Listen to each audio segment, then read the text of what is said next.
নমস্কার। গল্পে গল্পে একান্তে কিছুক্ষণ চ্যানেলের আমি তৃপ্তি আপনাদের সকলকে স্বাগত জানাই। আজ আপনারা শুনবেন অমর কথাশিল্পী শরৎচন্দ্র চট্টোপাধ্যায়ের লেখা উপন্যাস দত্তা। আজ শুনবেন উপন্যাসটির প্রথম পর্ব। তাহলে চলুন শুরু করি।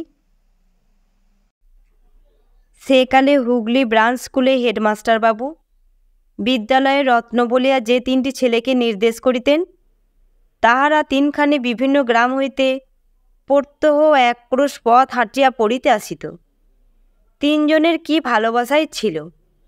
এমন দিন ছিল না যেদিন এই 3টি বন্ধুতে স্কুলের পথে ন্যাড়া বটতলায় একত্র না হইয়া বিদ্যালয়ে প্রবেশ করিত। 3 জনেরই বাড়ি ছিল হুগলির পশ্চিমে।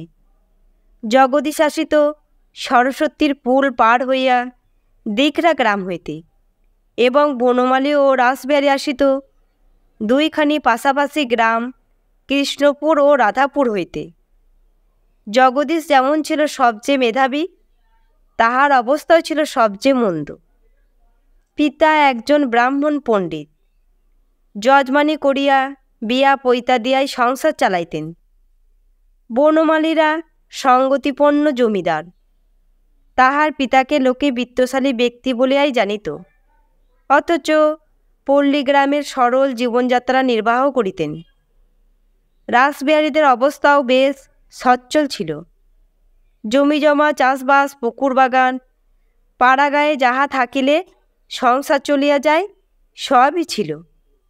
এ সকল থাকা সত্ত্বেও যে ছেলেরা কোনো শহরে বাসা ভাড়া না করিয়া, ঝড় নাই জল নাই, শীত গ্রীষ্ম মাথায় পাতিয়া এতটা পথ হাঁটিয়া প্রত্যহ বাটি হইতে বিদ্যালয়ে যাতায়াত করিত, তাহার কারণ তখনকার দিনে কোনো পিতামাতাই ছেলেদের এই কেলেশ স্বীকার করাটাকে কেলেশ বলিয়াই ভাবিতে পারিতেন না।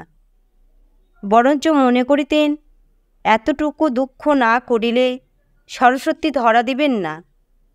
তা কারণ যাই হোক, এমনি করিয়াই ছেলে 3টি এন্ট্রান্স পাস করিয়াছিল। বটতলায় বসিয়া ন্যাড়া বটকে সাক্ষী করিয়া 3 বন্ধুতে প্রতিদিন এক প্রতিজ্ঞা করিত, জীবনে কখনো তাহারা পৃথক হইবে না, কখনো বিবাহ করিবে না, এবং উকিল হইয়া 3 জনেই একটা বাড়িতে থাকিবে। টাকা রোজগার করিয়া সমস্ত টাকা একটা সিন্ধুকে জমা করিবে এবং তাই দিয়া দেশের কাজ করিবে। এই তো গেল ছেলেবেলার কল্পনা।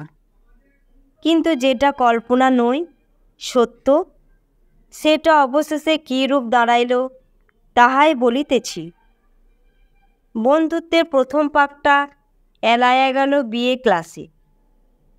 কলিকাতায় কেশব সেনের তখন প্রচণ্ড প্রতাপ, বক্তৃতার বড় জোর। সে জোর পাড়াগাঁয়ে ছেলে 3টি হঠাৎ সামলাইতে পারিল না, ভাসিয়া গেল। গেল বটে, কিন্তু বনমালী এবং রাসবিহারী যেরূপ প্রকাশ্যে দীক্ষা গ্রহণ করিয়া ব্রাহ্ম সমাজভুক্ত হইল, জগদীশ সেরূপ পারিল না। ইতস্তত করিতে লাগিল। সে সর্বাপেক্ষা মেধাবী বটে, কিন্তু অত্যন্ত দুর্বল চিত্ত। তাহাতে তাহার ব্রাহ্মণ পণ্ডিত পিতা তখনও জীবিত ছিলেন, কিন্তু ও দুটির সে বালাই ছিল না।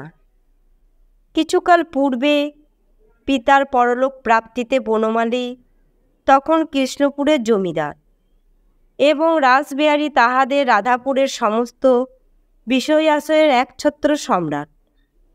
অতএব অনতিকাল পরেই এই 2 বন্ধু ব্রহ্ম পরিবারে বিবাহ করিয়া বিদুষী ভার্যালয়া গৃহে ফিরিয়া আসিলেন। কিন্তু দরিদ্র জগদীশের সে সুবিধা হইল না। তাহাকে যথাসময়ে আইন পাস করিতে হইল, এবং এক গৃহস্থ ব্রাহ্মণের 11 বছরের কন্যাকে বিবাহ করিয়া অর্থ উপার্জনের নিমিত্ত এলাহাবাদে চলিয়া যাইতে হইল। কিন্তু যাহারা রহিলেন, তাহাদের যে কাজ কলিকাতায় নিতান্ত সহজ মনে হইয়াছিল, গ্রামে ফিরিয়া তাহা একান্ত কঠিন ঠেকিল। বউ মানুষ, শ্বশুরবাড়ি আসিয়া ঘুমটা দেয় না, জুতা মোজা পরিয়া রাস্তায় বাহির হয়। তামাশা দেখিতে 5খানা গ্রামের লোক ভিড় করিয়া আসিতে লাগিল, এবং গ্রাম জুড়িয়া এমনই একটা কদর্য হৈ হৈ শুরু হইয়া গেল যে একান্ত নিরুপায় না হইলে আর কেহ স্ত্রী লইয়া সেখানে বাস করিতে পারে না। বনমালীর উপায় ছিল, সুতরাং সে গ্রাম ছাড়িয়া কলিকাতায় আসিয়া বাস করিল এবং একমাত্র জমিদারির উপর নির্ভর না করিয়া ব্যবসা শুরু করিয়া দিল। কিন্তু রাসবিহারীর অল্প আয়, কাজেই সে নিজের পিঠের উপর একটা এবং বিদেশি ভার্যার উপর একটা কুলা চাপা দিয়া কোনো মতে তাহার দেশের বাটিতেই একঘরে হইয়া বসিয়া রহিল। অতএব এই 3 বন্ধুর একজন এলাহাবাদে, একজন রাধাপুরে এবং আর একজন কলিকাতায় বাসা করায় আজীবন অবিবাহিত থাকিয়া এক বাড়িতে বাস করিয়া এক সিন্ধুকে টাকা জমা করিয়া দেশ উদ্ধার করার প্রতিজ্ঞাটা আপাতত স্থগিত রইল। এবং যে ন্যাড়া বটবৃক্ষ সাক্ষ্য ছিলেন, তিনি কাহারও বিরুদ্ধে কোনো অভিযোগ উত্থাপন না করিয়া নীরবে মনে মনে বোধ করি হাসিতে লাগিলেন। এইভাবে অনেক দিন গেল। ইতিমধ্যে 3 বন্ধুর কদাচিৎ কখনো দেখা হইত বটে, কিন্তু ছেলেবেলার প্রণয়টা একেবারে তিরোহিত হইল না।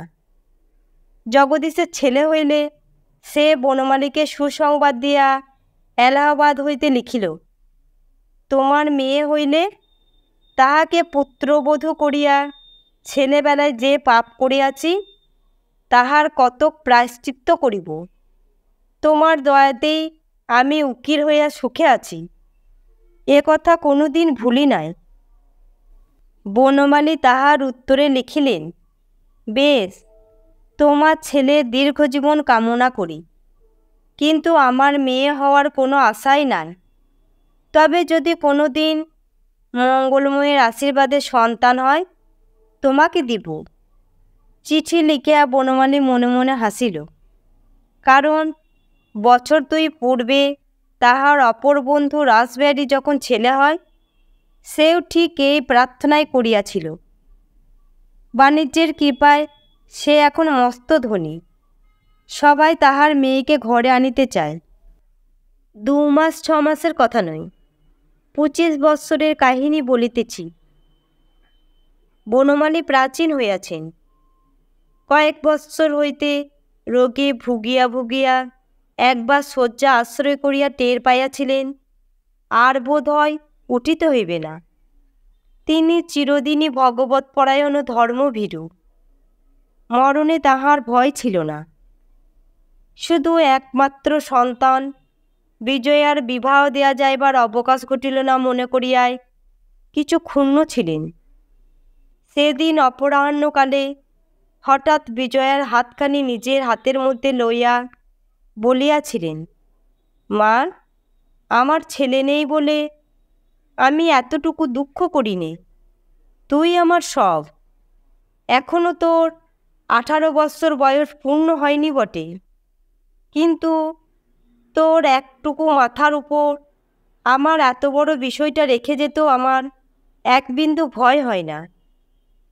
তোর মা নেই, ভাই নেই, একটা খুড়ো জ্যাঠা পর্যন্ত নেই, তবু আমি নিশ্চয়ই জানি আমার সমস্ত বজায় থাকবে। শুধু একটা অনুরোধ করে যাই মা, জগদীশ যাই করুক আর যাই হোক, সে আমার ছেলেবেলার বন্ধু, তাকে ভালোবাসি, এই কথাটা ভুলিস নে মা। তার একটি ছেলে আছে, তাকে চোখে দেখিনি, কিন্তু শুনেছি সে বড় সৎ ছেলে। বাপের দোষে সে যেন না দণ্ড ভোগ করে, এই আমার অনুরোধ। বিজয়া অশ্রুরুদ্ধ কণ্ঠে কহিয়াছিল, বাবা, তোমার আদেশ আমি কোনো দিন অমান্য করব না। জগদীশবাবু যতদিন বাঁচবেন তাকে তোমার মতোই মান্য করব, কিন্তু তার অবর্তমানে সমস্ত বিষয় মিছামিছি তার ছেলেকে কেন ছেড়ে দেব? তাকে তুমিও কখনো চোখে দেখোনি, আমিও দেখিনি। আর যদি সত্যি তিনি লেখাপড়া শিখে থাকেন, অনায়াসেই তো পিতৃঋণ শোধ করতে পারবেন। বনমালী মেয়ের মুখের পানে চোখ তুলিয়া কহিয়াছিলেন, ঋণ তো কম নই মা, ছেলে মানুষ, এ যদি না শোধতে পারে? মেয়ে জবাব দিয়াছিলেন, যে না পারে সে কুসন্তান বাবা, তাকে প্রশ্রয় দেওয়া উচিত নয়। বনমালী তাহার এই সুশিক্ষিতা তেজস্বিনী কন্যাকে চিনিতেন, তাই আর পীড়াপিড়ি করেন নাই। শুধু একটা নিঃশ্বাস ফেলিয়া বলিয়াছিলেন, সমস্ত কাজকর্মে ভগবানকে মাথার উপর রেখে যা কর্তব্য তাই করো মা, তোমাকে বিশেষ কোনো আদেশ দিয়ে আমি আবদ্ধ করে যেতে চাইনি বলিয়া ক্ষণকাল মৌন থাকিয়া কহিয়াছিলেন, জানিস মা বিজয়া, এই জগদীশ যখন একটা মানুষের মতো মানুষ ছিল, তখন তুই না জন্মাতেই সে তোকে তার এই ছেলেটি নাম করে চেয়ে নিয়েছিল। আমিও মা কথা দিয়েছিলাম বলিয়া তিনি যেন উৎসুক দৃষ্টিতে চাহিয়াছিলেন। তাহার এই কন্যাটি শিশুকালেই মাতৃহীন হইয়াছিল বলিয়া তিনি তাহার পিতামাতা উভয় স্থান পূর্ণ করিয়াছিলেন। তাই বিজয়া পিতার কাছে মায়ের আবদার করিতেও কোনো দিন সংকোচবোধ করে নাই। কহিয়াছিল, বাবা, তুমি তাকে শুধু মুখের কথাই দিয়েছিলে, তোমার মনের কথা দাওনি। কেন মা, তা দিলে কি একবার তাকে চোখে দেখা দেখতেও চাইতে না? বনমালী বলিয়াছিলেন, রাসবিহারীর কাছে যখন শুনেছিলাম ছেলেটি নাকি তার মায়ের মতোই দুর্বল, এমনকি ডাক্তারেরা তার দীর্ঘজীবনের কোনো আশাই করেন না, তখন তাকে কাছে পেয়েও একবার আনিয়ে দেখতে চাইনি। এই কলকাতা শহরেই কোনো একটা বাসায় থেকে সে তখন বিয়ে পড়ত। তারপরে নিজের নানান অসুখে বিসুখে সে কথা আর ভাবিনি, কিন্তু এখন দেখছি সেটাই আমার মস্ত ক্ষতি হয়ে গেছে মা। তবু তোকে সত্যি বলছি বিজয়া, সে সময় জগদীশকে তোর সম্বন্ধে আমার মনের কথাই দিয়েছিলাম। কিছুক্ষণ থামিয়া বলিয়াছিলেন, আজ জগদীশকে সবাই জানে একটা অকর্মণ্য জুয়ারি অপদার্থ মাতাল, কিন্তু এই জগদীশই একদিন আমাদের সকলের চেয়ে ভালো ছেলে ছিল। বিদ্যাবুদ্ধির জন্য না মা, সে অনেকেরই থাকে, কিন্তু এমন প্রাণ দিয়ে ভালোবাসতে আমি কাউকে দেখিনি। এই ভালোবাসায় তার কাল হয়েছে। তার অনেক দোষ আমি জানি, কিন্তু যখনই মনে পড়ে স্ত্রীর মৃত্যুতে সে শোকে পাগল হয়ে গেছে, তখন তোর মায়ের কথা স্মরণ করে আমি তো মা তাকে মনে মনে শ্রদ্ধা না করে পারিনি। তার স্ত্রী ছিলেন সতীলক্ষ্মী। তিনি মৃত্যুকালে নরেনকে কাছে রেখে শুধু বলেছিলেন, বাবা, শুধু এই আশীর্বাদই করে যান, যেন ভগবানের উপর তোমার অচল বিশ্বাস থাকে। শুনেছি নাকি মায়ের এই আশীর্বাদটুকু নিষ্ফল হয়নি। নরেন এইটুকু বয়সেই ভগবানকে তার মায়ের মতোই ভালোবাসতে শিখেছে। যে পেরেছে, সংসারে আর তার বাকি কি আছে মা? বিজয়া প্রশ্ন করিয়াছিল, এইটাই কি সংসারে সবচেয়ে বড় পাড়া বাবা? মরণ প্রতীক্ষায় বনমালীর দিন কাটিতেছিল। কন্যার প্রশ্নে তাহার শুষ্ক চক্ষু সজল হইয়া উঠিয়াছিল। দুই হাত বাড়াইয়া মেয়েকে বুকের উপর টানিয়া লইয়া বলিয়াছিলেন, এইটি সবচেয়ে বড় পাড়া মা। সংসারের মধ্যে, সংসারের বাহিরে, বিশ্ব ব্রহ্মাণ্ডে এত বড় পাড়া আর কিছু নেই বিজয়া। তুমি নিজে কোনো দিন পারো আর না পারো, এ যে পারে তার পায়ে যেন মাথা পাততে পারো। আমিও মরণকালে তোমাকে এই আশীর্বাদ করে যাই। পিতৃবক্ষের উপর উপর হইয়া সেদিন বিজয়ার মনে হইয়াছিল, কে যেন বড় মধুর, বড় উজ্জ্বল দৃষ্টি দিয়া তাহার পিতার বুকের ভিতর হইতে তাহার নিজের বুকের ভিতর অন্তঃস্থল পর্যন্ত চাহিয়া দেখিতেছে। এই অভূতপূর্ব পরমাশ্চর্য অনুভূতি সেদিন ক্ষণকালের জন্য তাহাকে আবিষ্ট করিয়াছিল। বনমালী কহিয়াছিলেন, ছেলেটির নাম নরেন। তার বাপের মুখে শুনেছি সে ডাক্তার হয়েছে, কিন্তু ডাক্তারি করে না। এখন যদি এ দেশে সে থাকত, এই সময়ে একবার তাকে আনিয়ে চোখের দেখা দেখে নিতাম। বিজয়া জিজ্ঞাসা করিয়াছিল, এখন তিনি কোথায় আছেন? বনমালী বলিয়াছিলেন, তার মামার কাছে, বড়মায়। জগদীশের এখন তো আর সব কথা গুছিয়ে বলবার ক্ষমতা নেই, তবু তার মুখের দুই একটা ভাষা ভাষা কথায় মনে হয় যেন সে ছেলে তার মায়ের সমস্ত সদ্গুণই পেয়েছে। ভগবান করুন যেখানে যেমন করেই থাক, যেন বেঁচে থাকে। সন্ধ্যা হইয়াছিল। ভৃত্য আলো দিতে আসিয়া বিলাসবাবুর আগমন সংবাদ জানাইয়া গেলে বনমালী বলিয়াছিলেন, তবে তুমি নিচে যাও মা, আমি একটু বিশ্রাম করি। বিজয়া পিতার শিয়রের বালিশগুলি গুছাইয়া দিয়া, পায়ের শালখানি যথাস্থানে টানিয়া দিয়া, আলোটা চোখের উপর হইতে আড়াল করিয়া দিয়া নিচে নামিয়া গেলে পিতার জীর্ণ বক্ষ ভিদিয়া শুধু একটা দীর্ঘ নিঃশ্বাস পড়িয়াছিল। সেদিন বিলাসের আগমন সংবাদে কন্যার মুখের উপর যে আরক্ত আভাটুকু দেখা দিয়াছিল, বৃদ্ধকে তাহা ব্যথায় দিয়াছিল। বিলাসবিহারী রাসবিহারীর পুত্র। সে এই কলকাতা শহরে থাকিয়া বহুদিন যাবৎ প্রথমে এফএ এবং পরে বিয়ে পড়িতেছে। বনমালী সমাজ ত্যাগ করিয়া অবধি বড় একটা দেশে যাইতেন না। যদিও ব্যবসায়ের শ্রীবৃদ্ধির সঙ্গে সঙ্গে দেশেও জমিদারি অনেক বাড়াইয়াছিলেন, কিন্তু সে সমস্ত তত্ত্বাবধানের ভার বাল্যবন্ধু রাসবিহারীর উপরেই ছিল। সেই সূত্রেই বিলাসের এ বাটিতে আসা যাওয়া আরম্ভ হইয়া কিছুদিন হইতে অন্য যে কারণে পর্যবসিত হইয়াছিল, তাহা পরে প্রকাশ পাইবে। মাস দুই হইল বনমালীর মৃত্যু হইয়াছে। তাহার কলিকাতার এত বড় বাড়িতে বিজয়া এখন একা। তাহার দেশের বিষয় সম্পত্তি দেখাশোনা রাসবিহারীই করিতে লাগিলেন, এবং সেই সূত্রে তাহার এক প্রকার অভিভাবক হইয়াও বসিলেন, কিন্তু নিজে থাকেন গ্রামে। সেই জন্য পুত্র বিলাসবিহারীর উপরই বিজয়ার সমস্ত খবরদারির ভার পড়িল। সেই তাহার প্রকৃত অভিভাবক হইয়া উঠিল। তখন এই সময়টায় প্রতি ব্রাহ্ম পরিবারে সত্য, সুনীতি, সুরুচি এই শব্দগুলো বেশ বড় করিয়াই শেখানো হইত।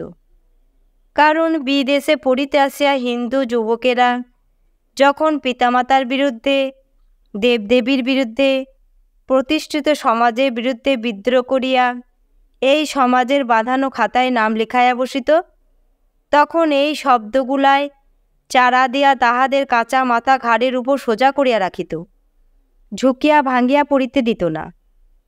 তাহারা কহিত, যাহা সত্য বলিয়া বুঝিবে তাহাই করিবে। মায়ের অশ্রু জলই বলো আর বাপের দীর্ঘ নিঃশ্বাসই বলো, কিছুই দেখিবার শুনিবার প্রয়োজন নাই। ওসব দুর্বলতা সর্বপ্রযত্নে পরিহার করিবে, নচেত আলোকের সন্ধান পাইবে না। কথাগুলো বিজয়াও শিখিয়াছিল। আজ গ্রাম হইতে বিলাসবাবু বৃদ্ধ মাতাল জগদীশের মৃত্যু সংবাদ লইয়া আসিয়াছিলেন। বিজয়া সে পিতৃবন্ধু বটে, কিন্তু বিলাসবাবু যখনই বলিতে লাগিলেন কেমন করিয়া জগদীশ মদ খাইয়া মাতাল হইয়া ছাদের উপর হইতে পড়িয়া মরিয়াছে, তখন ব্রহ্মধর্মের সুনীতি স্মরণ করিয়া বিজয়া এই দুর্ভাগা পিতৃসখার বিরুদ্ধে ঘৃণায় অশ্রু কুঞ্চিত করিতে বিন্দুমাত্র সংকোচ বোধ করিল না। বিলাস বলিতে লাগিল, জগদীশ মুখুজ্জে আমার বাবারও ছেলেবেলার বন্ধু ছিলেন, কিন্তু তিনি তার মুখ পর্যন্ত দেখতেন না। টাকা ধার করতে দুবার এসেছিল। বাবা চাকর দিয়ে তাকে ফটকের বাহিরে বার করে দিয়েছিলেন। তিনি সর্বদা বলেন, এইসব দুর্নীতিপরায়ণ লোকগুলোকে প্রশ্রয় দিলে মঙ্গলময় ভগবানের শ্রীচরণে অপরাধ করা হয়। বিজয়া সায় দিয়া কহিল, অতি সত্য কথা। বিলাস উৎসাহিত হইয়া বক্তৃতার ভঙ্গিতে বলিতে লাগিল, বন্ধুই হোক আর যেই হোক, দুর্বলতা বশে কোনো মতেই ব্রাহ্ম সমাজের চরম আদর্শকে ক্ষুণ্ণ করা উচিত নয়। জগদীশের সমস্ত সম্পত্তি এখন ন্যায়ত আমাদের। তার ছেলে পিতৃঋণ শোধ করতে পারে ভালো, না পারে আইনত আমাদের এই দণ্ডে সমস্ত হাতে নেওয়া উচিত। বস্তুত ছেড়ে দেবার আমাদের কোনো অধিকার নেই, কারণ এই টাকায় আমরা অনেক সৎকার্য করতে পারি। সমাজের কোনো ছেলেকে বিলাত পর্যন্ত পাঠাতে পারি, ধর্ম প্রচারে ব্যয় করতে পারি, কত কি করতে পারি। কেন তা না করব বলুন? তাছাড়া জগদীশবাবু কিংবা তার ছেলে আমাদের সমাজভুক্ত নই যে তাকে দয়া করা আবশ্যক। আপনার সম্মতি পেলেই বাবা সমস্ত ঠিক করে ফেলবেন বলে আজ আমাকে আপনার কাছে পাঠিয়েছেন। বিজয়া মৃত পিতার শেষ কথাগুলো স্মরণ করিয়া ভাবিতে লাগিল। সহসা জবাব দিতে পারিল না। তাহাকে ইতস্তত করিতে দেখিয়া বিলাস সজোরে প্রবল কণ্ঠে বলিয়া উঠিল, না না, আপনাকে ইতস্তত করতে আমি কোনো মতেই দেব না। দ্বিধা, দুর্বলতা পাপ, শুধু পাপ নয়, মহাপাপ। আমি মনে মনে সংকল্প করেছি, তার বাড়িটায় আপনার নাম করে যা কোথাও নেই, কোথাও হয়নি, আমি তাই করব। পাড়াগাঁয়ের মধ্যে ব্রাহ্ম মন্দির প্রতিষ্ঠা করে দেশের হতভাগ্য মূর্খ লোকগুলোকে ধর্মশিক্ষা দেব। আপনি একবার ভেবে দেখুন দেখি। এদের মূর্খতার জ্বালাতেই বিরক্ত হয়ে আপনার স্বর্গীয় পিতৃদেব দেশ ছেড়েছিলেন কিনা? তার কন্যা হয়ে কি আপনার উচিত নয় এইরূপ প্রতিশোধ নিয়ে তাদেরই এই চরম উপকার করা? বলুন, আপনি এ কথার উত্তর দিন। বিজয়া বিচলিত হইয়া উঠিল। বিলাস দৃপ্তস্বরে বলিতে লাগিল, সমস্ত দেশের মধ্যে একটা কত বড় নাম, কত বড় সাড়া পড়ে যাবে ভেবে দেখুন দেখি। হিন্দুদের স্বীকার করতেই হবে, সে ভার আমার উপর, যে ব্রাহ্ম সমাজে মানুষ আছে, হৃদয় আছে, স্বার্থত্যাগ আছে, যাকে তারা নির্যাতন করে দেশ থেকে বিদায় করে দিয়েছেন, সেই মহাত্মারী মহিষী কন্যা তাদেরই মঙ্গলের জন্য এই বিপুল স্বার্থত্যাগ করেছেন। সমস্ত ভারতবর্ষময় একটা কি বিরাট মরাল এফেক্ট হবে বলুন দেখি। বলিয়া বিলাসবিহারী সম্মুখে টেবিলের উপর একটা প্রচণ্ড চাপড় মারিল। শুনিতে শুনিতে বিজয়া মুগ্ধ হইয়া গিয়াছিল। বাস্তবিক এত বড় নামের লোভ সংবরণ করা 18 বছরের মেয়ের পক্ষে সম্ভব নয়। তথাপি পিতার কথাগুলো স্মরণ করিয়া সে দ্বিধা ভরে জিজ্ঞাসা করিল, তার ছেলের নাম শুনেছি নরেন্দ্র, এখন সে কোথায় আছে জানেন? জানি, হতভাগ্য পিতার মৃত্যুর পরে সে বাড়ি এসে এখন দেশেই আছে। আপনার সঙ্গে বোধহয় আলাপ আছে? আলাপ? ছি, আপনি আমাকে কি মনে করেন বলুন দেখি। বলিয়া বিজয়াকে একেবারে অপ্রতিভ করিয়া দেয় বিলাসবাবু একটুখানি হাসিয়া কহিল, আমি তো ভাবতেই পারিনি যে জগদীশ মুখুজ্জের ছেলের সঙ্গে আলাপ করছি। তবে সেদিন রাস্তায় হঠাৎ একটা পাগলের মতো নূতন লোক দেখে আশ্চর্য হয়েছিলাম। শুনলাম সেই নরেন মুখুজ্জে। বিজয়া কৌতূহলী হইয়া কহিল, পাগলের মতো? শুনেছি নাকি ডাক্তার? বিলাসবাবু ঘৃণায় সর্বাঙ্গ কুঞ্চিত করিয়া কহিল, ঠিক পাগলের মতো। ডাক্তার? আমি বিশ্বাস করিনি। মাথায় বড় বড় চুল, যেমন লম্বা তেমনি রোগা, বুকের প্রত্যেক পাদরাটি বোধ করি দূর থেকে গোনা যায়, এই তো চেহারা। তালপাতার সেপায়। বস্তুত চেহারা লইয়া গর্ব করিবার অধিকার বিলাসের ছিল, কারণ সে বেটে, মোটা এবং ভারী জোয়ান। তাহার বুকের পাঁজর বোমা মারিয়া নির্দেশ করা যাইত না। সে আরও কি বলিতে যাইতেছিল। বিজয়া বাধা দিয়া জিজ্ঞাসা করিল, আচ্ছা বিলাসবাবু, জগদীশবাবুর বাড়িটা যদি আমরা সত্যই দখল করে নিই, গ্রামের মধ্যে কি একটা বিশ্রী গোলমাল উঠবে না? বিলাস জোর করিয়া বলিয়া উঠিল, একেবারে না। আপনি ৫-৭খানা গ্রামের মধ্যে এমন একজনও পাবেন না যার ওই মাতালটার উপর বিন্দুমাত্র সহানুভূতি ছিল। আহা বলে এমন লোক ও অঞ্চলে নেই। একটু হাসিয়া কহিল, কিন্তু তাও যদি না হতো, আমি বেঁচে থাকা পর্যন্ত সে চিন্তা আপনার মনে আনা উচিত নয়। কিন্তু আমি বলি, অন্তত কিছুদিনের জন্য আপনার একবার দেশে যাওয়া কর্তব্য। বিজয়া আশ্চর্য হইয়া জিজ্ঞাসা করিল, কেন? আমরা কখনই তো সেখানে যাইনি। বিলাস জোর দিয়া বলিল, সেই জন্যই তো বলি, আপনার যাওয়া চাই। প্রজাদের একবার তাদের মহারানীকে দেখতে দিন। আমার তো নিশ্চয়ই মনে হয় এ সৌভাগ্য থেকে তাদের বঞ্চিত করা অপরাধ। লজ্জায় বিজয়ার মুখ আরক্ত হইয়া উঠিল। সে আনত মুখে কি একটা বলিবার উপক্রম করিতেই বিলাস বাধা দিয়া বলিয়া উঠিল, ইতস্তত করবার এতে কিচ্ছু নেই। একবার ভেবে দেখুন দেখি, কত কাজ সেখানে আপনার করবার আছে। এ কথা আজ আপনার মুখের ওপরেই আমি বলতে পারি যে আপনার বাবা সমস্ত দেশের মালিক হয়েও যে কতগুলো খেপা কুকুরের ভয়ে আর কখনো গ্রামে ফিরে গেলেন না, সে কি ভালো কাজ করেছিলেন? এই কি আমাদের ব্রাহ্ম সমাজের আদর্শ? এ যে কোনো সমাজেরই আদর্শ নয়। তাতে আর ভুল কি? বিজয়া ক্ষণকাল চুপ করিয়া থাকিয়া বলিল, কিন্তু বাবার মুখে শুনেছি আমাদের দেশের বাড়ি তো বাস করবার উপযুক্ত নয়। বিলাস বলিল, আপনি হুকুম দিন, একবার বলুন সেখানে যাবেন, আমি 10 দিনের মধ্যে তাকে বাসের উপযুক্ত করে দেব। আমার উপর নির্ভর করুন, যাতে সে বাড়ি আপনার মর্যাদা সম্পূর্ণ বহন করতে পারে। আমি প্রাণপণে তার বন্দোবস্ত করে দেব।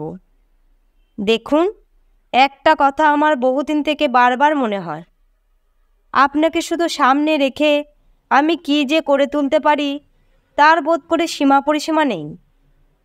বিজয়াকে সম্মত করাইয়া বিলাস প্রস্থান করিলে সে সেইখানেই চুপ করিয়া বসিয়া রহিল। যাহা তাহার দেশ, সেখানে সে জন্মাবধি কখনো যায় নাই বটে, কিন্তু মাঝে মাঝে পিতার মুখে তাহার কত বর্ণনাই না শুনিয়াছে। দেশের গল্প করিতে তাহার উৎসাহ আনন্দ ধরিত না, কিন্তু তখন সে সকল কাহিনী তাহার কিছুমাত্র মনোযোগ আকর্ষণ করিতে পারিত না। যেমন শুনিত তেমনই ভুলিত। কিন্তু আজ কোথা হইতে অকস্মাৎ ফিরিয়া আসিয়া সেই সব বিস্তৃত বিবরণ একেবারে আকার ধরিয়া তাহার চোখের উপর দেখা দিল। তাহার মনে হইতে লাগিল, তাহাদের গ্রামের বাড়ি কলিকাতার এই অট্টালিকার মতো বৃহৎ ও জমকালো নই বটে, কিন্তু সেই তো তাহার সাতপুরুষের বাস্তবিটা। সেখানে পিতামহ পিতামহী, তাদেরও বাপ মা, এমন কত পুরুষের সুখে দুঃখে উৎসবে ব্যসনে যদি দিন কাটিয়া থাকে, তবে তাহারই বা কাটিবে না কেন? গলির সম্মুখে হাজরাদের তেতলা বাড়ির আড়ালে সূর্য অদৃশ্য হইল। এই লইয়া পিতার সঙ্গে তাহার কতদিন কত কথা হইয়া গেছে। তাহার মনে পড়িল, কত সন্ধ্যায় তিনি ওই ইজি চেয়ারটার উপর বসিয়া দীর্ঘশ্বাস ফেলিয়া বলিয়াছিলেন, বিজয়া, আমার দেশের বাড়িতে কখনো এ দুঃখ পাইনি। সেখানে কোনো হাজরা তেতলা ছাদি আমার শেষ সূর্যাস্তটুকুকে এমন করে কোনোদিন আড়াল করে দাঁড়ায়নি। তুই তো জানিস রে মা, কিন্তু আমার যে চোখ দুটি এই বুকের ভেতর থেকে উঁকি মেরে চেয়ে আছে, তারা স্পষ্ট দেখতে পাচ্ছে আমাদের ফুলবাগানের ধারের ছোট্ট নদীটি এতক্ষণ সোনার জলে টলটল করে উঠেছে, আর তার পরপারে বাঁশবনের আড়াল থেকে সূর্যি ঠাকুর এখন যাই যাই করেও গ্রামের মায়া কাটিয়ে যেতে পারেননি। ওই তো মা, গলির মোড়ে দেখতে পাচ্ছিস, দিনের কাজ শেষ করে ঘর পানে মানুষের স্রোত বয়ে যাচ্ছে, কিন্তু এই 10-12 হাত জমিটুকু ছেড়ে তাদের সঙ্গে যাবার তো আর একটু পথ নেই। এমনি করে এই সন্ধেবেলায় সেখানেও উল্টো স্রোত ঘর পানে বয়ে যেতে দেখেছি, কিন্তু তার প্রত্যেক গরু বাছুরটির গোয়াল ঘরে পরিচয় পর্যন্ত জানতাম না। বলিয়া অকস্মাৎ একটা অতি গভীর শ্বাস হৃদয়ের ভিতর হইতে মোচন করিয়া নীরব হইয়া থাকিতেন। যে গ্রাম একদিন তিনি ত্যাগ করিয়া আসিয়াছিলেন, এত সুখৈশ্বর্যের মধ্যেও যে তাহারই জন্য তাহার ভিতরটা কান্দিতে থাকিত, ইহা যখন তখন বিজয়া টের পাইত।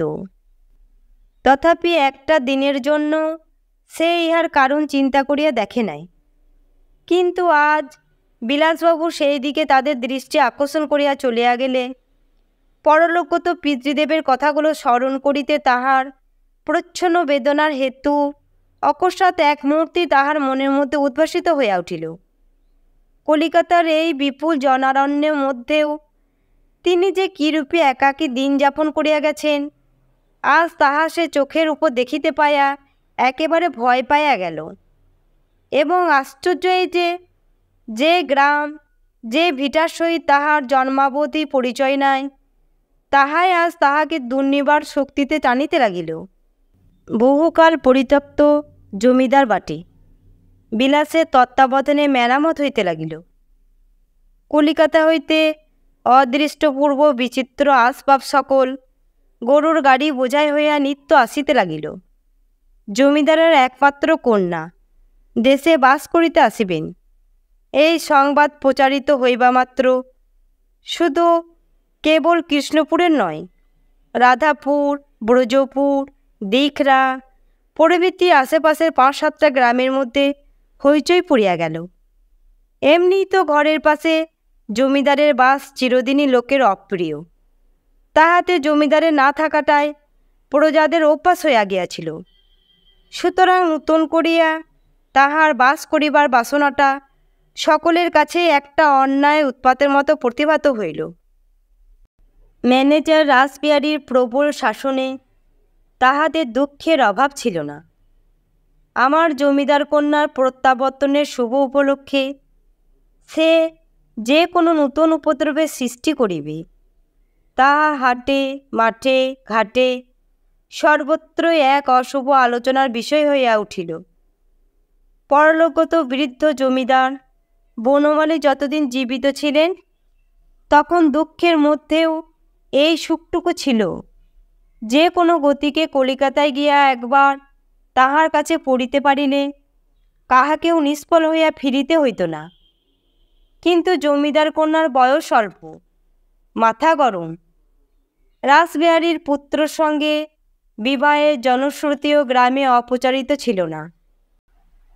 তিনি মেমসাহেব মেলেচ্ছ, সুতরাং অদূর ভবিষ্যতে রাসবিহারীর দৌরত্ব কল্পনা করিয়া কাহারও মনে কিছুমাত্র সুখ রহিল না। পৈতাধারী ব্রাহ্মণেরও না, পৈতাহীন শূদ্রেরও না। এমনই ভয়ে ভাবনায় বর্ষাটা গেল।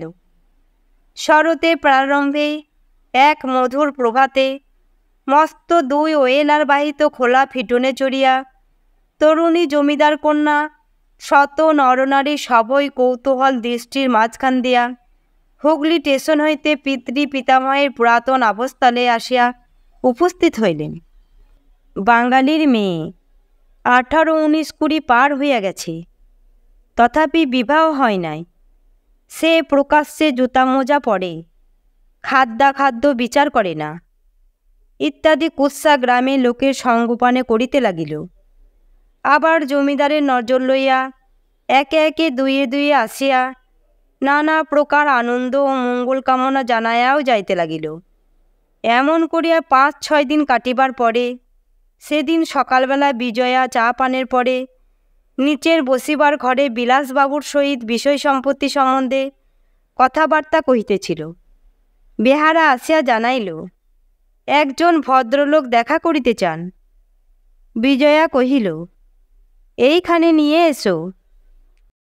এই কয়দিন ক্রমাগতই তাহার ইতরভদ্র প্রজারা নজর লইয়া যখন তখন সাক্ষাৎ করিতে আসিতেছিল, সুতরাং প্রথমে সে বিশেষ কিছু মনে করে নাই। ক্ষণকাল পরে যে ভদ্রলোকটি বেহারার পিছনে ঘরে প্রবেশ করিল, তাহার প্রতি দৃষ্টিপাত মাত্রই বিজয়া বিস্মৃত হইল। তাহার বয়স বোধ করি 25-26 হইবে। লোকটি দীর্ঘাঙ্গ, কিন্তু তদনুপাতে হৃষ্টপুষ্ট নয়, বরঞ্চ কৃশ, বর্ণ উজ্জ্বল গৌর, গোঁফদাড়ি কামানো, পায়ে চটি জুতা, গায়ে জামা নাই, শুধু একখানি মোটা চাদরের ফাঁক দিয়ে শুভ্র পৈতার গোছা দেখা যাইতেছে। সে ক্ষুদ্র একটি নমস্কার করিয়া একখানা চেয়ার টানিয়া লইয়া উপবেশন করিল। ইতিপূর্বে যে কোনো ভদ্রলোক সাক্ষাৎ করিতে আসিয়াছে, শুধু যে নজরের টাকা হাতে লইয়া প্রবেশ করিয়াছে তাই নয়, তাহারা সভয়ে কোনটার সহিত প্রবেশ করিয়াছে। কিন্তু এ লোকটির আচরণে সংকোচে লেশমাত্র নাই। তাহার আগমনে শুধু যে বিজয়াই বিস্মিত হইয়াছিল তাই নয়, বিলাসও কম আশ্চর্য হয় নাই। বিলাসের গ্রামান্তরের বাস হইলেও এদিকে সকল ভদ্রলোককেই সে চিনিত, কিন্তু এই যুবকটি তাহার সম্পূর্ণ অপরিচিত। আগন্তুক ভদ্রলোকটি প্রথমে কহিল, বলিল, আমার মামা পূর্ণ গাঙ্গুলি মশাই আপনার প্রতিবেশী, পাশের বাড়িটি তাঁর। আমি শুনে অবাক হয়ে গেছি যে তাঁর পিতামহের কালের দুর্গাপুজো নাকি আপনি এবার বন্ধ করে দিতে চান। এর মানে কি? বলিয়া সে বিজয়ার মুখের প্রতি দৃষ্টি নিবদ্ধ করিল। প্রশ্ন এবং তাহার জিজ্ঞাসা করার ধরনে বিজয়া আশ্চর্য এবং মনে মনে বিরক্ত হইল, কিন্তু কোনো উত্তর দিল না। তাহার উত্তর দিল বিলাস। সে রুক্ষস্বরে কহিল, আপনি কি তাই মামার হয়ে ঝগড়া করতে এসেছেন নাকি? কিন্তু কার সঙ্গে কথা করছেন সেটা ভুলে যাবেন না।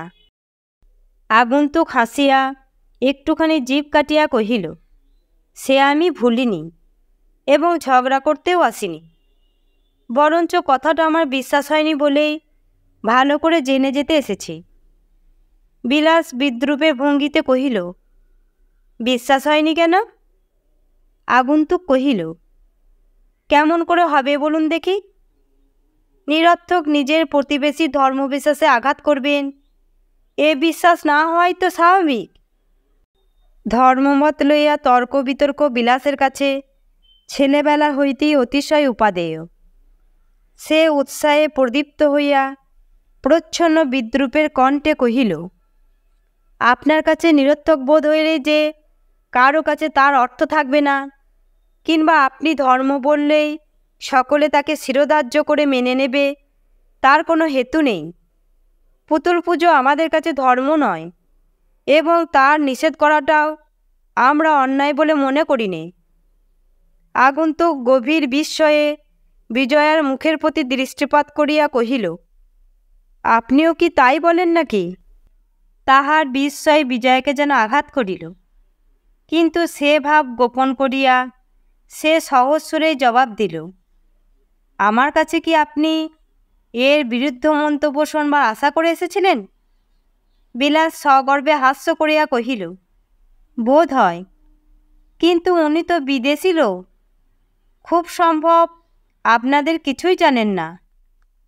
আগন্তুক ক্ষণকাল নীরবে বিজয়ার মুখের প্রতি চাহিয়া থাকিয়া তাহাকে কহিল, আমি বিদেশী না হলেও এ গ্রামের লোক নই, সে কথা ঠিক, তবু আমি সত্যি আপনার কাছে আশা করিনি। পুতুল পুজো কথাটা আপনার মুখ থেকে বার না হলেও সাকার নিরাকার উপাসনার পুরনো ঝগড়া আমি এখানে তুলব না। আপনারা যে ব্রাহ্ম সমাজের তাও আমি জানি, কিন্তু এ তো সে নয়। গ্রামের মধ্যে এই একটি পূজা, সমস্ত লোক সারা বৎসর এই 3টি দিনের আশায় পথ চেয়ে বসে আছে। এই বলিয়া আর একবার তীক্ষ্ণ দৃষ্টিপাত করিয়া বলিল, গ্রাম আপনার, প্রজারা আপনার ছেলে মেয়ের মতো। আপনার আসার সঙ্গে সঙ্গে গ্রামের আনন্দ উৎসব শতগুণে বেড়ে যাবে, এই আশাই তো সকলে করে।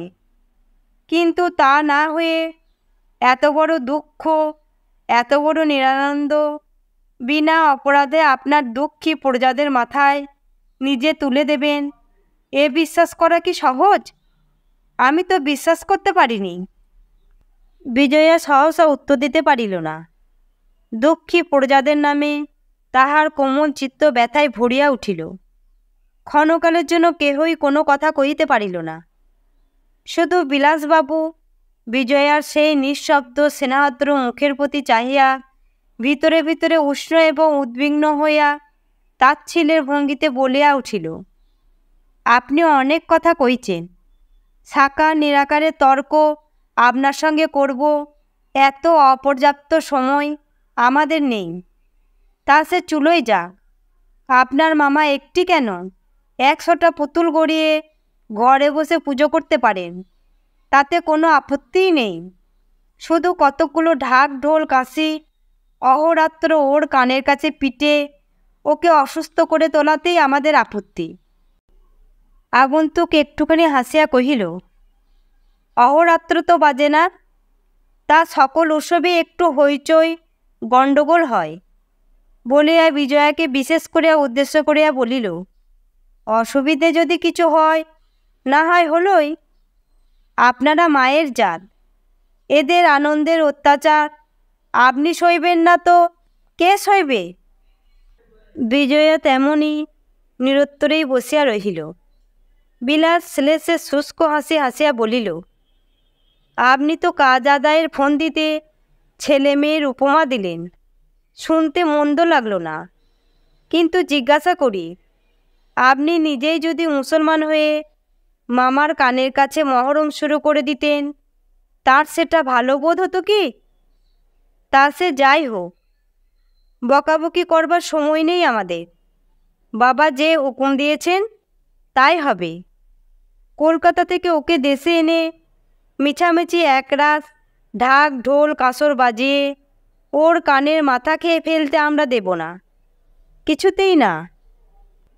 তাহার অভদ্র ব্যঙ্গ ও উষ্মার আতিশয্যে আগন্তুকের চোখের দৃষ্টি প্রখর হইয়া উঠিল।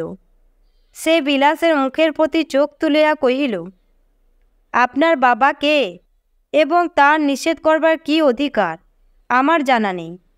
কিন্তু আপনি যে মহরমের অদ্ভুত উপমা দিলেন, এটা হিন্দু রৌশন চৌকি না হয়ে সেই মুসলমানদের মহরমের কারা না কারা বাধ্য হলে কি করতেন শুনি?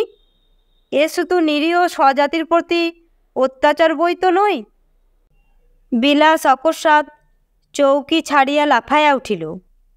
চোখ রাঙাইয়া ভীষণ কণ্ঠে চেঁচাইয়া কহিল, বাবার সম্বন্ধে তুমি সাবধান হয়ে কথা কও বলে দিচ্ছি, নইলে এখনই অন্য উপায়ে শিখিয়ে দেব তিনি কে এবং তার কি অধিকার।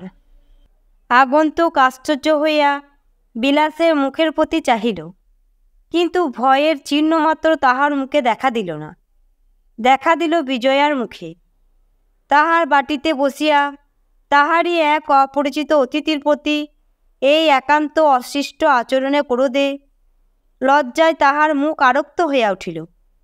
আগন্তুক মুহূর্তকাল মাত্র বিলাসের মুখের প্রতি চাহিয়া রহিল, পরক্ষণেই তাহাকে সম্পূর্ণ অগ্রাহ্য করিয়া বিজয়ার প্রতি চোখ ফিরাইয়া কহিল, আমার মামা বড়লোক নন, তার পূজার আয়োজন সামান্যই, তবুও এটি একমাত্র আপনার দরিদ্র প্রজাদের সমস্ত বছরে আনন্দ উৎসব।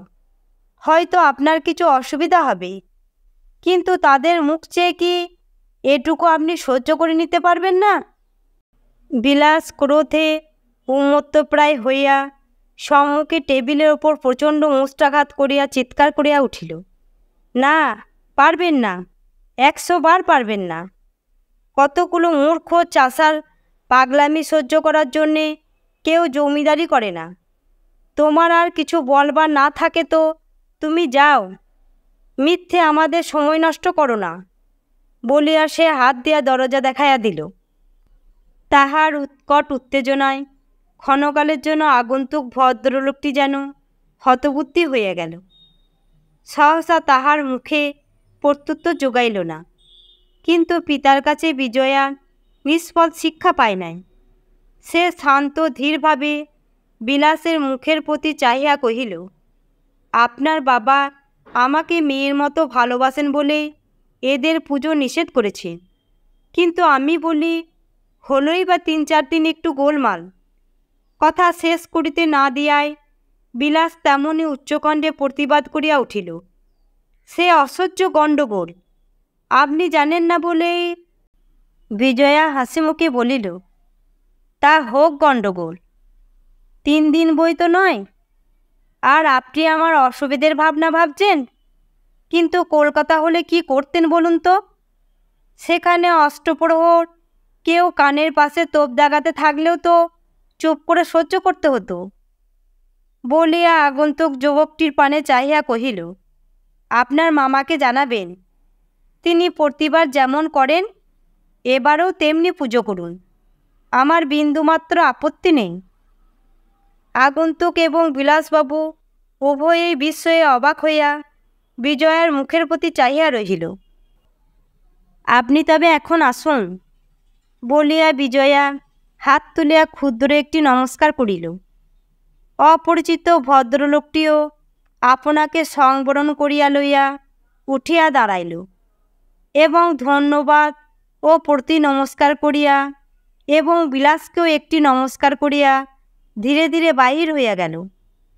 অবশ্য ক্রুদ্ধ বিলাস আর একদিকে চক্ষু ফিরাইয়া তাহা অগ্রাহ্য করিল, কিন্তু দুজনের কেহই জানিতে পারিল না যে এই অপরিচিত যুবকটি তাহাদের সর্বপ্রধান আসামী জগদীশের পুত্র নরেন্দ্রনাথ।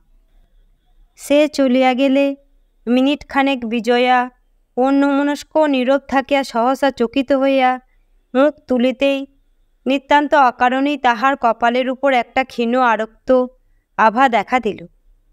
বিলাসের দৃষ্টি অন্যত্র নিবদ্ধ না থাকিলে তাহার বিস্ময় ও অভিমানের হয়তো পরিসীমা থাকিত না। বিজয়া মৃদু হাসিয়া কহিল, আমাদের কথাটা যে শেষ হতেই পেলে না, তা হলে তালুকটা নেওয়াই আপনার বাবার মত? বিলাস জানালার বাহিরে চাহিয়াছিল, সেভাবেই কহিল, হুম। বিজয়া জিজ্ঞাসা করিল, কিন্তু এর মধ্যে কোনো রকম গোলমাল নেই তো? বিলাস বলিল, না। বিজয়া পুনরায় প্রশ্ন করিল, আজ কি তিনি ও বেলায় এদিকে আসবেন? বিলাস কহিল, বলতে পারিনি। বিজয়া হাসিয়া কহিল, আপনি রাগ করলেন নাকি? এবার বিলাস মুখ ফিরাইয়া গম্ভীরভাবে জবাব দিল, রাগ না করলেও পিতার অপমানে পুত্রের ক্ষুণ্ণ হওয়া বোধ করি অস্বাভাবিক নয়। কথাটা বিজয়াকে আঘাত করিল, তবু সে হাসি মুখেই কহিল, কিন্তু এতে তার মানহানি হয়েছে এ ভুল ধারণা আপনার কি করে জন্মালো?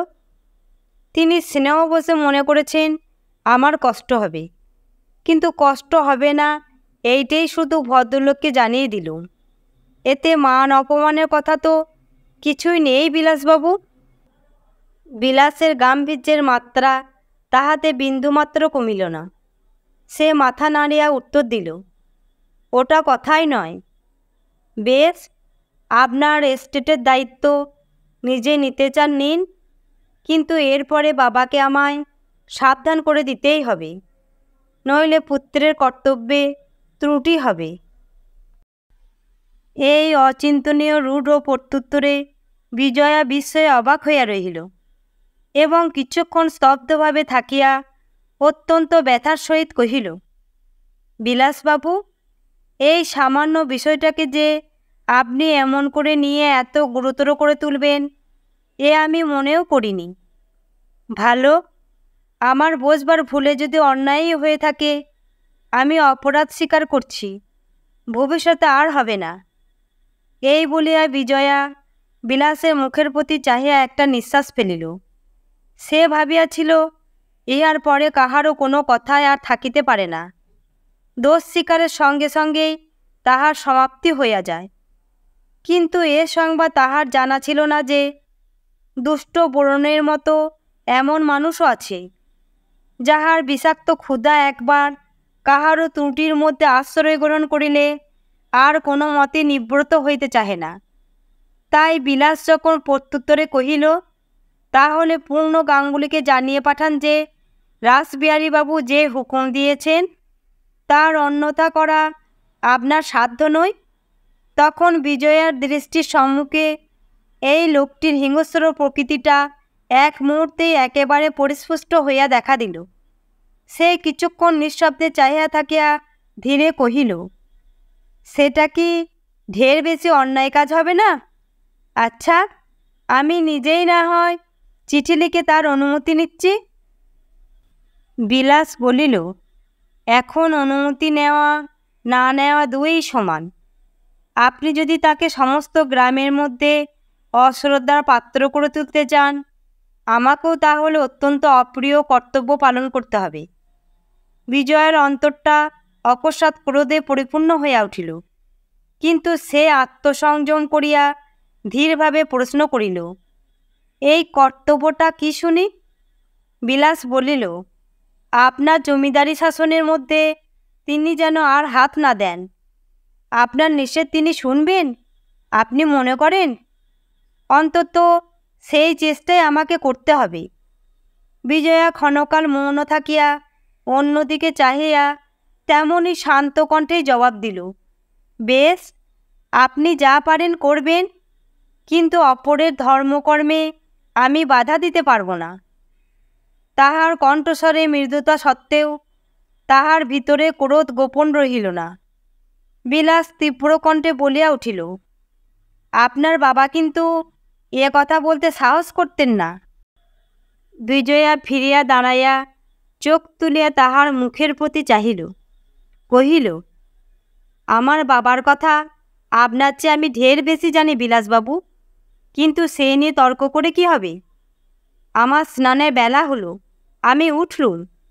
বলিয়া সে সমস্ত বাঘ বিতণ্ডা জোর করিয়া বন্ধ করিয়া দিয়া উঠিয়া দাঁড়াইবা মাত্রই ক্রোধমুক্ত বিলাসের মুখের উপর হইতে তাহার ধার করা ভদ্রতার মুখোশ এক মুহূর্তে খসিয়া পড়িল। সে নিজেও স্বভাবটাকে একেবারে অনাবৃত উলঙ্গ করিয়া দিয়া নিরতিশয় কটু কণ্ঠে বলিয়া ফেলিল, মেয়ে মানুষ যাত্রায় এমনই নেমো খারাম। বিজয়া পা বাড়াইয়াছিল, বিদ্যুৎ বেগে ফিরিয়া দাঁড়াইয়া পলকমাত্র এই বর্বরটার মুখের প্রতি তীক্ষ্ণ দৃষ্টিপাত করিয়া নিঃশব্দে ধীরে ধীরে ঘর ছাড়িয়া চলিয়া গেল, এবং সঙ্গে সঙ্গে বিলাস শুষ্ক হইয়া উঠিল। সে যে পিতৃভক্তির আতিশয্যবশতই বিবাদ করিতেছিল, এ ভ্রম যেন কেহ না করেন। এ সকল লোকের স্বভাবই এই যে ছিদ্র পাইলেই তাহাকে নিরর্থক বড় করিয়া দুর্বলকে পীড়া দিতে, ভীতুকে আরও ভয় দেখাইয়া ব্যাকুল করিয়া তুলিতেই আনন্দ অনুভব করে। তা সে যাই থাক এবং হেতু যত অসংলগ্নই হোক, কিন্তু বিজয়া যখন তিলার্ধ অবনত না হইয়া তাহাকেই তুচ্ছ করিয়া দেয়া ঘৃণা ভরে চলিয়া গেল, তখন এই গায়ে পড়া কলহের সমস্ত ক্ষুদ্রতা তাহাকে তাহার নিজের কাছে অত্যন্ত ছোট করিয়া ফেলিল। সে খানিকক্ষণ চুপ করিয়া বসিয়া থাকিয়া মুখখানা কালি করিয়া আস্তে আস্তে বাড়ি চলিয়া গেল। অপরাহ্নকালে রাসবিহারী ছেলে সঙ্গে করিয়া দেখা করিতে আসিলেন। বলিলেন, কাজটা ভালো হয়নি মা, আমার হুকুমের বিরুদ্ধে হুকুম দেওয়ায় আমাকে ঢের বেশি অপ্রতিভ করা হয়েছে। তা যাক, বিষয় যখন তোমার, তখন এ কথা নিয়ে আর অধিক ঘাটাঘাটি করতে চাইনি, কিন্তু বারংবার এরকম ঘটলে আত্মসম্মান বজায় রাখবার জন্য আমাকে তফাৎ হতেই হবে, তা জানিয়ে রাখছি। বিজয়া কোনো উত্তর দিল না, বরঞ্চ মৌন মুখে সে অপরাধটা একরকম স্বীকার করিয়াই লইল। রাসবিহারী তখন কোমল হইয়া বিষয় সংক্রান্ত অন্যান্য কথাবার্তা তুলিলেন। নূতন তালুকটা খরিদ করিবার আলোচনা শেষ করিয়া বলিলেন, জগদীশের দরুন বাড়িটা যখন তুমি সমাজকেই দান করলে মা, তখন আর বিলম্ব না করে এই পূজার ছুটিটা শেষ হলেই তার দখল নিতে হবে। কি বলো? বিজয়া ঘাড় নাড়িয়া কহিল, আপনি যা ভালো বুঝবেন তাই হবে। টাকা পরিশোধ করবার মেয়াদ তো তাদের শেষ হয়ে গেছে। রাসবিহারী কহিলেন, অনেক দিন। জগদীশ তার সমস্ত খুচরা ঋণ একত্র করবার জন্যে তোমার বাবার কাছে 8 বছরের করারে 10,000 টাকা কর্জ নিয়ে কবালা লিখে দেয়। শর্ত ছিল এর মধ্যে শোধ দিতে পারে ভালোই, না পারে তার বাড়ি, বাগান, পুকুর, তার সমস্ত সম্পত্তি আমাদের। তা 8 বছর পার হয়ে এটা 9 বছর চলছে। বিজয়া কিছুক্ষণ অধোমুখে নীরবে বসিয়া থাকিয়া মৃদু কণ্ঠে কহিল, শুনতে পাই তার ছেলে এখানে আছেন। তাকে ডেকে আরও কিছুদিন সময় দিয়ে দেখলে হয় না, যদি কোনো উপায় করতে পারেন? রাসবিহারী মাথা নাড়িতে নাড়িতে কহিলেন, তা পারবে না। পারবে না? পারলে? পিতার কথাটা শেষ না হইতেই বিলাস হঠাৎ গর্জন করিয়া উঠিল। এতক্ষণ সে কোনরূপে ধৈর্য ধরিয়াছিল, আর পারিল না। কর্কশ্বরে বলিল, পারলেই বা আমরা দেব কেন? টাকা নেবার সময় সে মাতালটার হুঁশ ছিল না? কি শর্ত করেছি, এ শোধ দেব কি করে? বিজয়া বিলাসের প্রতি একবার দৃষ্টিপাত করিয়াই রাসবিহারীর মুখের দিকে চাহিয়া শান্ত দৃঢ় কণ্ঠে কহিল, তিনি আমার বাবার বন্ধু ছিলেন। তার সম্বন্ধে সসম্মানে কথা কইতে বাবা আমাকে আদেশ করে গেছেন। বিলাস পুনরায় তর্জন করিয়া উঠিল, হাজার করে গেলেও সে যে একটা। রাসবিহারী বাধা দিলেন, তুমি চুপ করো না বিলাস।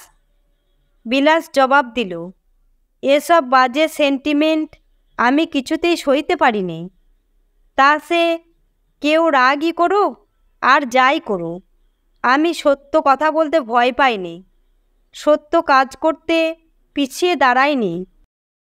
রাসবিহারী উভয় পক্ষকেই শান্ত করিবার অভিপ্রায়ে হাসিবার মতো মুখ করিয়া বারবার মাথা নাড়িতে নাড়িতে বলিতে লাগিলেন, তা বটে, তা বটে। আমাদের বংশের এই স্বভাবটা আমারও গেল না কি না? বুঝলে না মা বিজয়া, আমি আর তোমার বাবা এই জন্যই সমস্ত দেশের বিরুদ্ধে সত্য ধর্ম গ্রহণ করতে ভয় পাইনি। বিজয়া কহিল, বাবার মৃত্যুর পূর্বে আমাকে আদেশ করে গিয়েছিলেন ঋণের দায়ে তার বাল্যবন্ধুর প্রতি যেন অত্যাচার না করি। বলিতে বলিতেই তাহার চোখ ছলছল করিয়া উঠিল। স্নেহময় পিতার যে অনুরোধ তাহার জীবিতকালে অসঙ্গত খেয়াল বলিয়াই বোধ হইয়াছিল, তাহার মৃত্যুর পরে আজ তাহাই দুরতিক্রম আদেশের মতো তাহাকে বাধা দিতেছিল। বিলাস কহিল, তবে তিনি কেন সমস্ত দেনাটা নিজে ছেড়ে দিয়ে গেলেন না শুনি?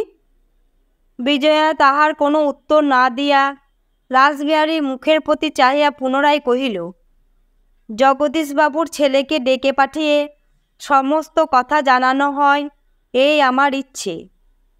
তিনি জবাব দিবার পূর্বেই বিলাস নির্লজ্জের মতো গর্জন করিল, সে যদি আরও 10 বছর সময় চায় তাই দিতে হবে নাকি? তাহলে সমাজ প্রতিষ্ঠার আশা সাগরের অতল গর্ভে বিসর্জন দিতে হবে দেখছি। বিজয়া ইহার উত্তর না দিয়া রাসবিহারীকে লক্ষ্য করিয়া কহিল, আপনি একবার তাকে ডেকে পাঠিয়ে এ বিষয়ে তার কি ইচ্ছা জানতে পারবেন নাকি? রাসবিহারী অতিশয় ধূর্ত লোক। তিনি ছেলের ঔদ্ধত্যের জন্য মনে মনে বিরক্ত হইলেও বাহিরে তাহার মতটাকে সমীচীন প্রমাণ করিতে একটুখানি ভূমিকাচ্ছলে ধীরভাবে কহিলেন, দেখো মা, তোমাদের মতান্তরের মধ্যে তৃতীয় ব্যক্তির কথা কওয়া উচিত নয়। কারণ কিসে তোমাদের ভালো সে আজ না হয় কাল তোমরা স্থির করে নিতে পারবে। এ বুড়োর মতামতের আবশ্যক হবে না। কিন্তু যদি বলতে হয় মা, বলতেই হবে। এক্ষেত্রে তোমারই ভুল হচ্ছে। জমিদারি চালাবার কাজে আমাকেও বিলাসের কাছে হার মানতে হয়, সে আমি অনেকবার দেখেছি। আচ্ছা, তুমি বলো দেখি, কার গরজ বেশি, তোমার না জগদীশের ছেলের? তার ঋণ পরিশোধের সাধ্যই যদি থাকতো, সে কি নিজে এসে একবার চেষ্টা করে দেখতো না? সে তো জানে তুমি এসেছ। এখন আমরাই যদি উপযাজক হয়ে তাকে ডাকিয়ে পাঠাই, সে নিশ্চয়ই একটা বড় রকমের সময় নেবে। কিন্তু তাতে ফল শুধু এই হবে যে সে টাকাও দিতে পারবে না, তোমাদের সমাজ প্রতিষ্ঠার সংকল্প চিরদিনের জন্য ডুবে যাবে। বেশ করে ভেবে দেখো দেখি মা, এই কি ঠিক নয়?